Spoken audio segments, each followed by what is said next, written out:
sí que no se nos enseña, que generalmente en nuestros modelos de iglesia se nos enseña cosas más sencillas o cosas más no sencillas, fuertes, porque tiene que ver más con el poder del evangelio.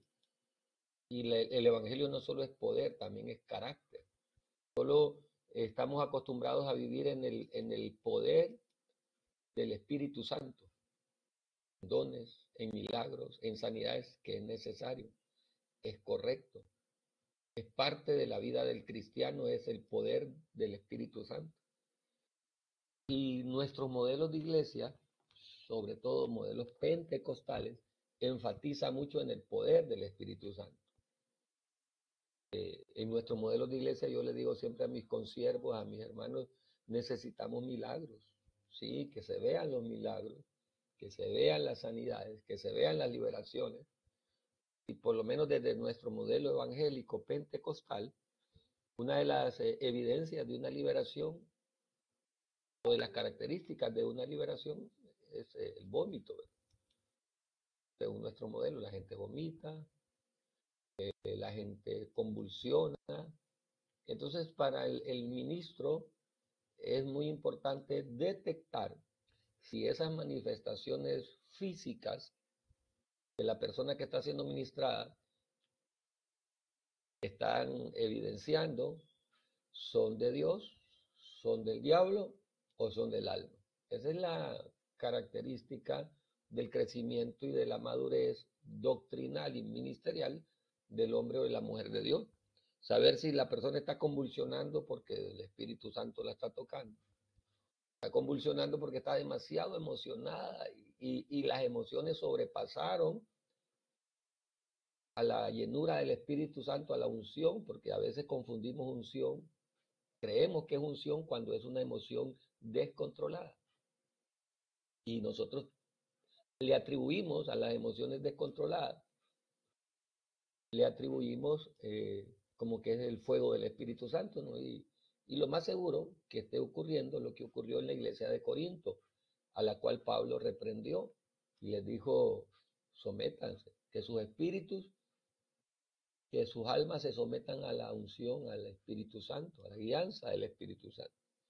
Entonces, o es Dios, es el Espíritu Santo, o es el alma que se desproporcionó a la unción y se sobrepasó, y es una manifestación del alma, y nosotros, si no tenemos el discernimiento del Espíritu Santo, la vamos a confundir como que es unción, fuego del Espíritu Santo, y lo más probable que sea emoción descontrolada. O el otro caso, ¿verdad? Que sea una manifestación del Espíritu Santo, un demonio, una legión de demonios que se esté manifestando. ¿Cómo nosotros vamos a identificar eso? Con el poder del Espíritu Santo en nosotros. Cuando hablamos de la obra del Espíritu Santo, lo estamos desarrollando en dos partes. La obra del Espíritu Santo no solo son dones y milagros. Lo que corresponde a dones y milagros, sanidades, liberaciones, unción, como desde nuestro modelo pentecostal lo vivimos, eso se llama el poder del Espíritu Santo en nosotros.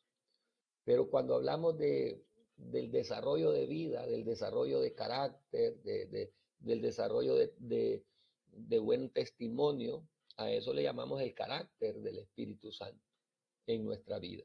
El primero se alcanza de manera gratuita y nosotros lo tenemos que desarrollar, que es el poder del Espíritu Santo en nosotros. Y el segundo se obtiene a través del sometimiento continuo y sistemático a Dios y a su palabra. Ese es el carácter del Espíritu Santo en nosotros. Y es sumamente importante, porque buscamos tanto el poder del Espíritu Santo, que no es malo buscarlo y tenerlo, y nos descuidamos del carácter del Espíritu Santo. Entonces, la obra del Espíritu Santo se manifiesta en dos perspectivas. Número uno, la obra del Espíritu Santo desarrollada en el poder, la capacidad de Dios en nosotros para obrar milagros, sanidades, prodigios. Y la obra del Espíritu Santo también tiene que ver con el carácter. ¿Qué es el carácter? Es la vida de Dios en nosotros, el testimonio diario que nosotros damos. Y muchas personas crecen en poder, se enfatizan tanto en el poder de Dios que se les olvida que también tienen que desarrollar carácter. Y tenemos personas sirviendo a Dios 20 años en el servicio, en la obra de Dios, y todavía siguen siendo altaneros, orgullosos, vanidosos, temperamentales. Pero si usted lo ve ministrando desde el altar, desde el púlpito, Dios le usa. Está bien en parte. ¿Por qué? Porque desarrolló esa parte de la obra de Dios que se llama poder. Y eso es lo que está ocurriendo en nosotros. Generalmente nos enfatizamos en el poder. Entonces, como nos enfatizamos en el poder, no vemos estas otras cosas en la vida del cristiano. Que un siervo de Dios va a tener piedra de tropiezo. ¿Y cuáles son esas piedras de tropiezo? Le voy a copiar y pegar lo que ya había enviado a nuestro grupo de WhatsApp y lo voy a editar aquí, lo voy a cortar. Voy a dejar ahí la imagen del pastor que tanto aprecio. Él ni me conoce.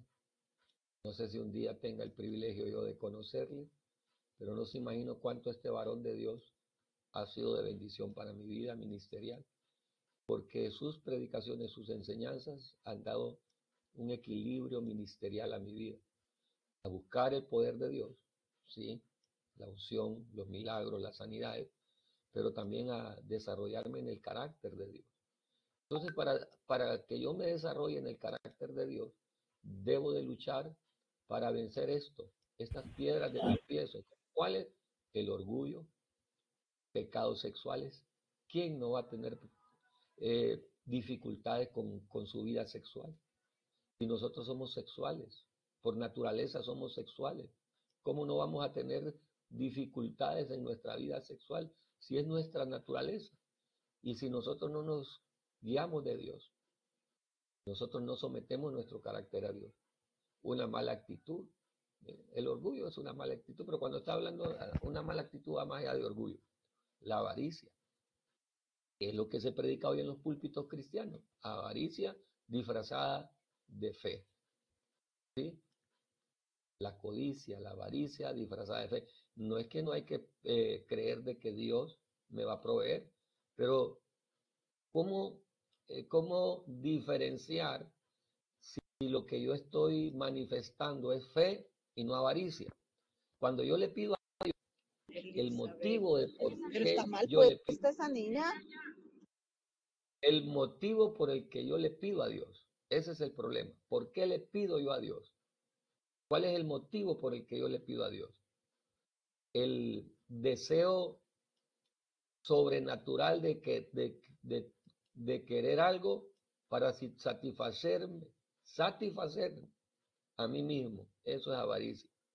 Mire, si yo le pido a Dios, Señor, dame esto, porque yo sé que es necesario para el engrandecimiento de la obra, pero si yo pido algo para después querer expresar esto, mire, ya yo tengo esto, entonces me enorgullezco de lo que tengo. Entonces ya hay avaricia. La holgazanería, esto infiltrado ahí,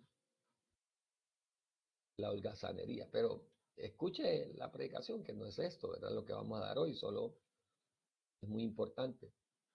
Estancamiento espiritual. Dejábamos de buscar a Dios. Una familia de mal testimonio. Qué tremendo, ¿verdad? Es difícil esto. Esto a veces se vuelve externo, pero cuando habla de una familia está hablando de hijos, de cónyuge, que están con nosotros. No se refiere precisamente a hijos adultos que ya tienen su vida hecha, sino a aquellos hijos adolescentes o jóvenes o niños que todavía están con nosotros. Una mala doctrina. Esto es tremendo porque la mala doctrina se está infiltrando de una manera terrible, increíble. Bueno, entonces ahora vamos a la clase, a lo que corresponde, a lo que corresponde para este día. Vamos a ver en los próximos minutos algunas circunstancias conforme al material. Espero que usted tenga el material. ¿Todos tienen el material? Ya quiero hacerles una pregunta, amados hermanos. ¿Ustedes tienen acceso en la plataforma al, ustedes tienen acceso a la plataforma a la clase en nuestra plataforma Aulas MEC? Les lo digo porque no sé, pero a mí no me sale, fíjese, que la clase debe de salirles en Aulas MEC como Liderazgo Ministerial y Vida Interior 2. ¿A ustedes les aparece Liderazgo Ministerial y Vida Interior 2 en la plataforma de MEC, de Aulas MEC? Vamos a ver. En la plataforma de Aulas MEC les aparece Liderazgo Ministerial y Vida Interior 2. Hermana No, no Ana, aparece, hermano. ¿verdad que No, no no me aparece? aparece. Bueno, No. vamos a escribir ahorita para que el hermano Jan Estoy, Mario. perdón, buenos días, hermanos, Dios les bendiga a todos. Estoy revisando, Amén, hermanos, sí, hermana, Dios tiene le bendiga. razón. Amén, Dios le bendiga. No, no sale, estimado pastor. Vamos a escribirle aquí entonces. Ahorita le vamos a escribir porque el hermano Jan Mario que tiene acceso.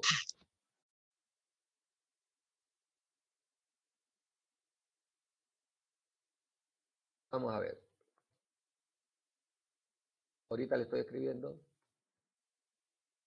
Después, ahí después le voy a decir. Me traba ahí el. Bueno, pero es muy importante entender esto, ¿verdad? Pero sí tienen acceso a libro.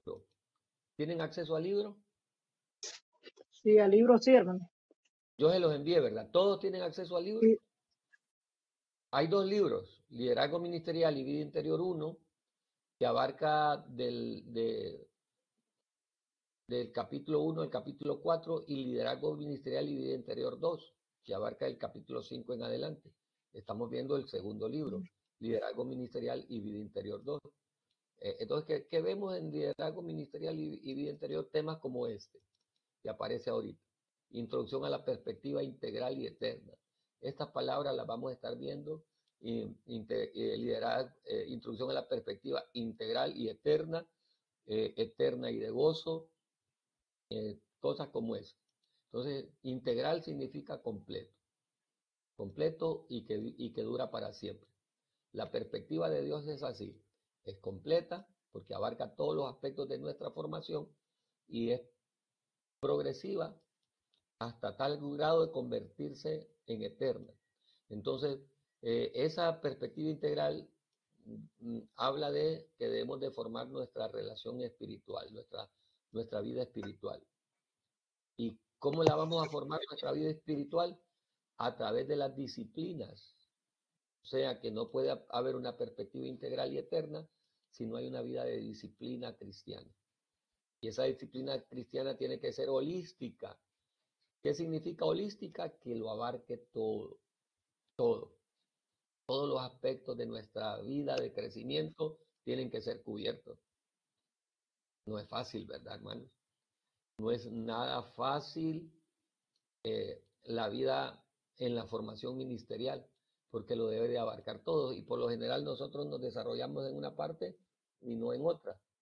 Todo esto ya lo vimos, ¿verdad? Toda esta parte ya la vimos. No nos vamos a detener en ella. Ya vimos todo esto.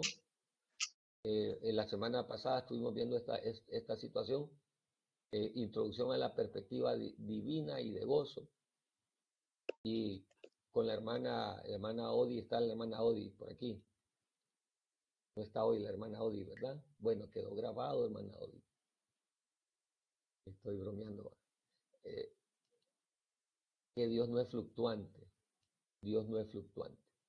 ¿Sí? Dios se mantiene firme y nosotros estamos en una perspectiva fluctuante, ¿verdad? Entonces la perspectiva divina de gozo, pero la perspectiva divina desde Dios, desde el hombre de Dios, ¿cómo vamos a ver el gozo desde la perspectiva de Dios? Pablo dijo esta expresión, me gozo. ¿En qué se gozaba Pablo? Vamos a ver, ¿quién se acuerda? ¿En qué se gozaba Pablo? ¿Quién se acuerda en qué se gozaba Pablo? Y si me puede dar el sustento bíblico. ¿En qué se gozaba Pablo? Pero en todo que, Que ¿En ya qué? no vivo yo, mas Cristo vive en mí. Así es, pero hay un versículo donde Pablo dice, me gozo en las alegrías de los Dejo tribulados, aflicciones.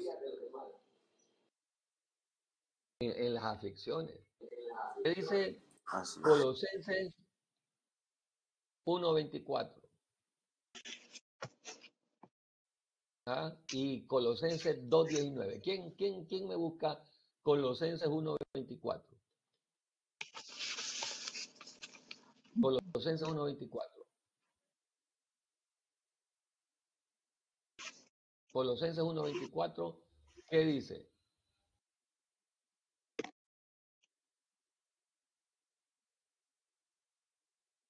Colosenses Amén. 1:24. ¿Quién me lo lee? Sí, amén. Colosenses. Vamos a ver. Ahora me gozo en lo que padezco por vosotros, y cumplo en mi carne lo que falta de las aflicciones de Cristo por su cuerpo, que es la iglesia, de la cual fui hecho ministro, según la Hasta ahí. administración de Dios que me fue dada. Hasta el Hasta 24, ahí. entonces. Solo el 24. Hasta el 24. Mire, 24 y 25, de la cual fui hecho ministro según la dispensación de Dios que me fue dada en orden a vosotros, para que cumpla la palabra de Dios. Me gozo en lo que padezco. Esa es la viva del gozo del Señor, mire, en las tribulaciones. Pero nuestros modelos modernistas del Evangelio nos pueden decir lo mismo. Es que fíjese que nosotros estamos viendo el Evangelio desde una perspectiva occidental, tranquilita, tranquilita, no desde la perspectiva de la iglesia perseguida. ¿Sabe usted que hay una iglesia perseguida? Allá en Ruanda, en Togo, allá en Corea del Norte, en Uganda, hay una iglesia perseguida. En la China hay una iglesia perseguida. En India hay una iglesia perseguida. En países de África, África del Norte, allá pegado a Egipto, toda esa gran cantidad de países de corte musulmán, de corte islámico, islamista, el cristianismo está siendo perseguido, la iglesia está oculta. Hay una iglesia oculta que crece más y con mejores características de vida interior que la iglesia visible. Mire, hay una iglesia oculta y hay una iglesia visible. ¿Cuál es la iglesia oculta? La perseguida, y está siendo arremetida. A veces en la, ¿cómo se llama? En las noticias internacionales salen masacres, muertes, a causa de, a causa de genocidios, dicen de familias. Pero ¿sabe usted una cosa? Que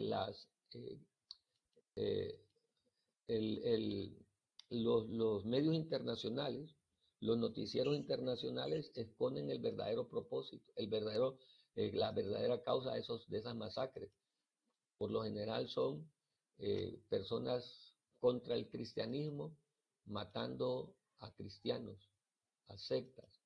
Y les voy a mandar un par de videos sobre situaciones como esa, de lo que se vive en la iglesia que está sangrando, esa iglesia que va creciendo, esa iglesia oculta, y a veces pareciera que la iglesia necesita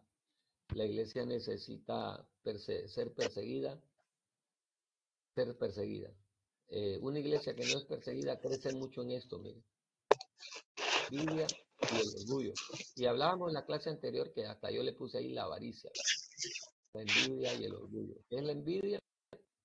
¿Qué es la envidia? Es querer lo que otros tienen, ¿sí? ¿Qué es la avaricia? Solo quererlo yo. ¿Y qué es el orgullo? Satisfacerme, jactarme por lo que tengo. Mire, la envidia es querer lo que otros quieren. La avaricia es, que el material no lo dice y yo lo puse, la avaricia es querer solo quererlo yo. Solo quererlo yo. Y Y la otra característica que es el orgullo es jactarme por lo que yo tengo. Mire que nos podemos jactar aún por lo que Dios nos ha dado. Qué tremendo, ¿verdad? Bueno, eso era lo que estábamos viendo y ahora vamos con esta otra parte. Perspectiva integral, el ejemplo de Cristo. Según el material, la perspectiva integral es tener un crecimiento completo y continuo. Nadie va a alcanzar el crecimiento de la noche a la mañana, por más bonitos que sean nuestros eventos, de la noche a la mañana no se va a alcanzar un crecimiento. Cuando uno, yo siempre lo digo así, ¿verdad? Cuando uno crece a la carrera, no crece completo, crece con deficiencias. A veces nosotros crecemos en liderazgo, pero no crecemos en carácter. ¿Y quién paga los platos rotos de cuando nosotros crecemos demasiado en liderazgo, pero todavía no tenemos el carácter maduro para soportar ese liderazgo? Lo pagan nuestros hijos, nuestro cónyuge y las personas a las que nosotros lideramos.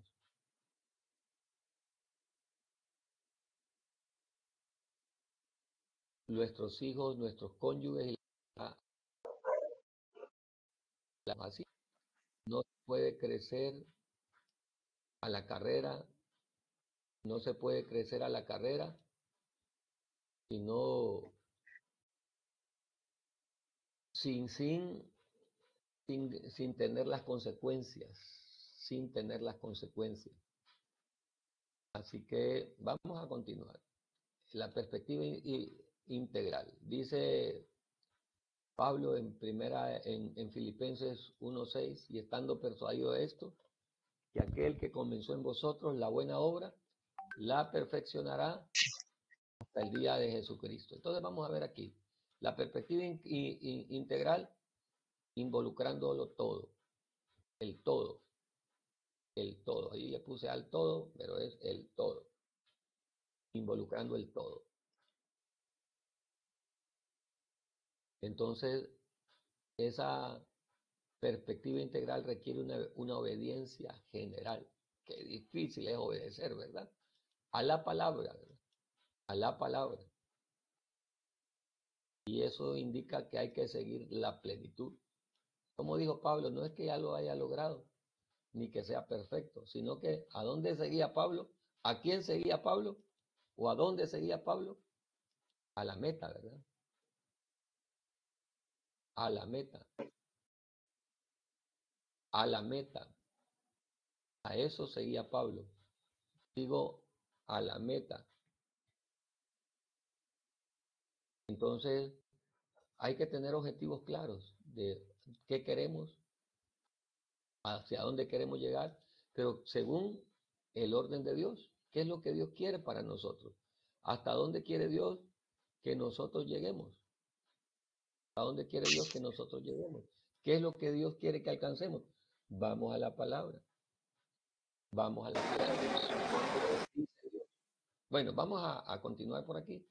Por eso, persiguiendo la plenitud. No que ya lo haya alcanzado, ni que sea perfecto, sino que prosigo al blanco. Y dice, he peleado la buena batalla, he acabado la carrera, he guardado la fe. ¿Quién sabe qué estoy citando? ¿Qué parte de la Biblia estoy citando?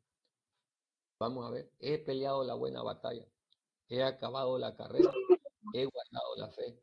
Un hombre que estaba a poco tiempo de ir al patíbulo, dijo esas palabras. Entonces, no puede haber perspectiva integral y eterna si esa perspectiva no abarca esto, ¿no? El sufrimiento.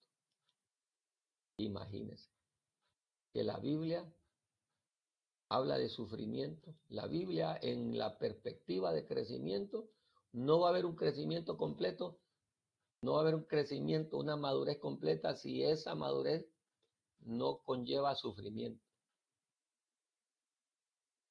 Si esa madurez no conlleva sufrimiento. Qué tremendo, ¿verdad? ¿A quién le gusta sufrir? Digamos, ¿a quién le gusta sufrir? ¿A quién le gusta sufrir? A nadie, ¿verdad? Pero a pesar de que no nos gusta, el sufrimiento es una de las herramientas de Dios para que nosotros alcancemos la plenitud. Y el sufrimiento es parte del desarrollo holístico, o sea, completo. Entonces hay que aprender a enfrentar el sufrimiento. Hay que aprender a enfrentar el sufrimiento. Y recuerde, vamos a ver más adelante este pasaje donde Pablo dice, yo me gozo en lo que padezco.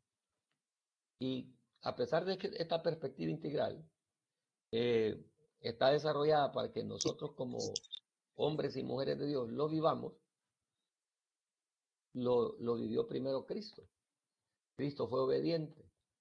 Cristo fue siervo.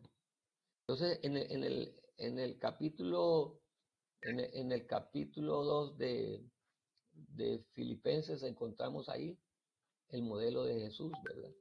El modelo de Cristo. Haya pues en vosotros este mismo sentir que hubo también en Cristo, el cual siendo en forma de Dios, no tuvo por usurpación ser igual a Dios, sino que siendo en forma de Dios se despojó de sí mismo, siendo obediente hasta la muerte y muerte de cruz. Entonces, ¿quién más que Cristo experimentó el sufrimiento? Entonces, un desarrollo holístico o completo en la vida del cristiano, a tal manera de quererse que llegar a convertirse en lo que Cristo quiere que se convierta, incluye consigo el sufrimiento. Así que si usted ha sufrido por la causa de Cristo, dele gloria a Dios. Ay, ya está bueno esto, mire, porque a veces sufrimos creyendo que es por la causa de Cristo, pero a veces es por nuestras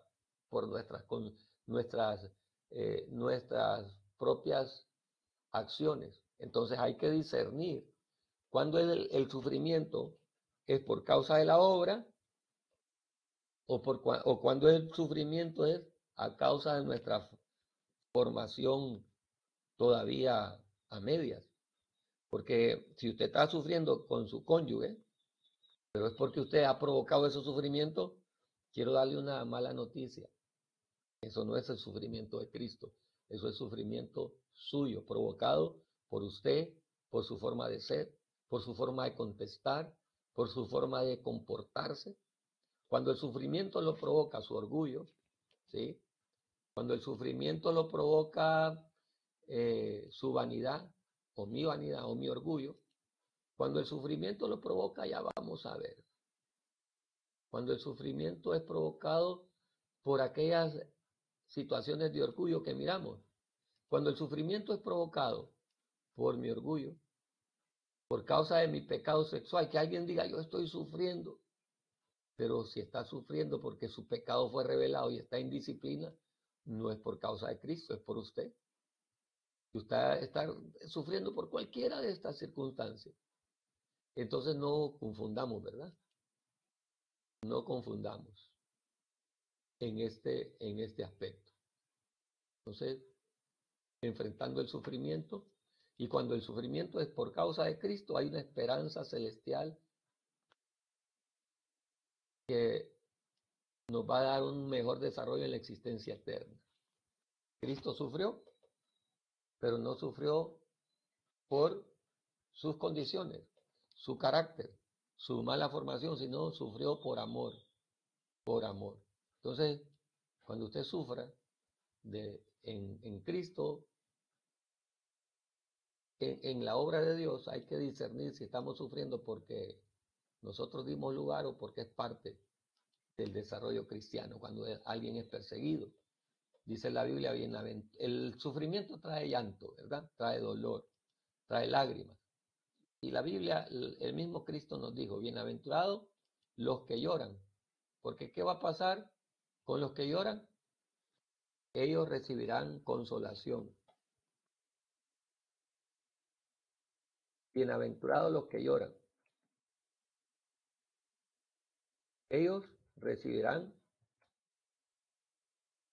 consolación. Estoy escribiendo al hermano Januario ahorita para que nos ayude con las clases. Esto que dice ahí en amarillo, en color mostaza, más allá del estoicismo, hay Cuando Pablo fue a Atenas y se peleó con dos modelos de filosofía griega, los estoicos y los epicúreos. Los estoicos, en su modelo filosófico, decían que se tiene que alcanzar la plenitud humana a través del sufrimiento. Nosotros vamos a entender que Dios permite el sufrimiento para nuestro desarrollo cristiano, ¿verdad? Pero más allá del modelo estoico o del estoicismo, sino bajo una perspectiva, el sufrimiento desde la perspectiva cristiana es diferente al sufrimiento desde la perspectiva griega del estoicismo. Pablo, y no solo Pablo, ¿verdad? En la antigua, la Grecia filosófica, de la edad antigua, luchaba con estas dos cosas, corrientes, el estoicismo. ¿Cuál era el otro? Epicurio. Eran dos corrientes contrarias, ¿verdad? El epicurio es encontrar la excelencia a través del placer. Y el estoico encontraba la excelencia a través del sufrimiento. Pero no estamos viendo el sufrimiento cristiano desde la perspectiva estoica, ¿verdad? Sino desde la perspectiva bíblica. Pablo en 2 Corintios 1:8 al 10 dice estas palabras: porque hermanos, no queremos que ignoréis acerca de nuestra tribulación que nos sobrevino en Asia, pues fuimos abrumados sobremanera más allá de nuestra fuerza, de tal modo que aún perdimos la esperanza de conservar la vida, pero tuvimos en nosotros mismos sentencia de muerte, para que no confiásemos en nosotros mismos, sino en Dios, que resucita a los muertos, el cual nos libró y nos libra, y en quien esperamos que aún nos librará de tan grande muerte. No confiando en nosotros mismos, sino en el Dios que puede hacer lo milagroso, incluida la resurrección de los muertos. Este es el Dios en quien los líderes deben establecer su esperanza de que Él los libere y los dirija y los guíe, incluso en medio de grandes dificultades y adversidades. Si bien es cierto, sabemos que el sufrimiento desde la perspectiva del Señor, número uno, nos guía a convertirnos en Él, quién es, en quien Él quiere que nosotros nos convertamos. Y número dos, el sufrimiento no lo pasamos solo, lo pasamos en Él, con Cristo, que es el que nos sustenta, nos guía. Y por último, en esta clase, vemos la perspectiva eterna y de gozo. ¿En qué consiste la perspectiva eterna y de gozo? Bueno, la perspectiva eterna nos da tres dimensiones: una visión espiritual, una vida llena de piedad y los medios y las metas para esa perspectiva. La perspectiva del gozo nos habla de un placer ilimitado en Cristo Jesús, ¿verdad? Y la gracia de Dios. Entonces, en esta perspectiva del gozo, el placer ilimitado, que es el gozo, y la gracia de Dios, que habla del sufrimiento del desarrollo de la obra de Dios. ¿Qué es visión espiritual? Una perspectiva eterna significa que debemos de tener una visión espiritual. ¿Qué quiere decir una visión espiritual? Ver conforme al propósito de Dios. Cuando nosotros como cristianos aprendemos a ver conforme al propósito de Dios, entendemos el propósito de Dios, entendemos el propósito de Dios,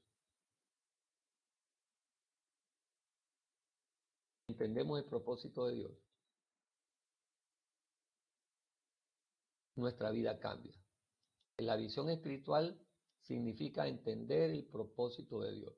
La piedad, ¿qué es piedad? Vamos a ver, ¿quién me da el concepto de piedad? Alguien piadoso. ¿Qué significa la palabra piedad? Entonces, en la piedad es amar conforme al propósito de Dios. Piedad. Vamos a ver qué es piedad. Eso que usted dijo, La amar piedad. conforme al propósito de Dios. Amén. Piedad es, Amén. por ejemplo, igual que la compasión, va, o sea, tener compasión por Claro. alguien, piedad de, por ejemplo, si alguien está necesitado, o sea, yo tengo piedad y voy a ayudar, ¿no? Amén. Así es, pastora. La piedad, la piedad es el amor al prójimo. Amar conforme al propósito de Dios. Visión espiritual es ver conforme al propósito de Dios. Piedad es amar conforme al propósito de Dios. Y la perspectiva eterna de los medios y las metas es trabajar conforme al propósito de Dios. Mire, tenemos que ver conforme al propósito de Dios, amar conforme al propósito de Dios, trabajar conforme al propósito de Dios. Y eso nos lleva a una causa. Estamos nosotros trabajando a veces nos cansamos en el trabajo en Dios y estamos trabajando de más o de gratis, porque estamos haciendo cosas que Dios no nos ha mandado a hacer. Cosas que Dios no nos ha mandado a hacer. ¿Se imagina? Estamos haciendo cosas que Dios no nos ha mandado a hacer. Contéstenle ahí al hermano Januario cuando puedan, si sale o no sale de la clase. Perspectiva de gozo, placer ilimitado. Es que ese pasaje, ahora me gozo en lo que padezco. Mire, hermano, eso no tiene que ver, me gozo en lo que padezco no tiene que ver, ¿cómo se llama aquella persona que se goza en el sufrimiento? Que le gusta, que lo golpeen, que le peguen, ¿cómo se llama esa situación de desorden de la personalidad, problema psicológico? Eso sería como un machismo, ¿no? Masoquismo. Masoquismo. Pero Exacto. sufrir, así es, pastora, Ah, sufrir en el gozo, en la obra de Dios no es masoquismo, sino que más masoquista que Pablo. Me gozo en lo que padezco. Colosenses, ¿qué? 1:24, que ahora me gozo en lo que padezco por vosotros. ¿Se imagina? Me gozo en lo que padezco. ¿Por qué Pablo pudo decir yo me gozo en lo que padezco? Porque el sufrimiento delante de Dios trae recompensa, por eso. No por el placer de sentir el dolor, sino por lo que el dolor conlleva cuando es un dolor conforme al propósito de Dios. Mire, cuando el dolor es conforme al propósito, cuando usted está sufriendo por la obra, dele gracias a Dios. Cuando es por la obra, ¿verdad? ¿Y cómo entender cuando es por la obra? Ese es un placer ilimitado, el gozarnos conforme al propósito de Dios. Perspectiva de gozo, la gracia de Dios. Sufrir conforme el gozarnos conforme al propósito de Dios, sufrir conforme al propósito de Dios. Hay tantas cosas que Dios quiere que nosotros nos planteemos en cuanto a la perspectiva eterna, ¿verdad? A la perspectiva de Dios. La perspectiva de Dios para nosotros tiene encontrada en este capítulo es dos dimensiones. Esa perspectiva eterna y esa perspectiva eterna que trae gozo. Y la Biblia dice que el gozo de Dios es nuestra fortaleza. Bueno, esta clase llega hasta su final. Dios me les bendiga. Un placer saludarles.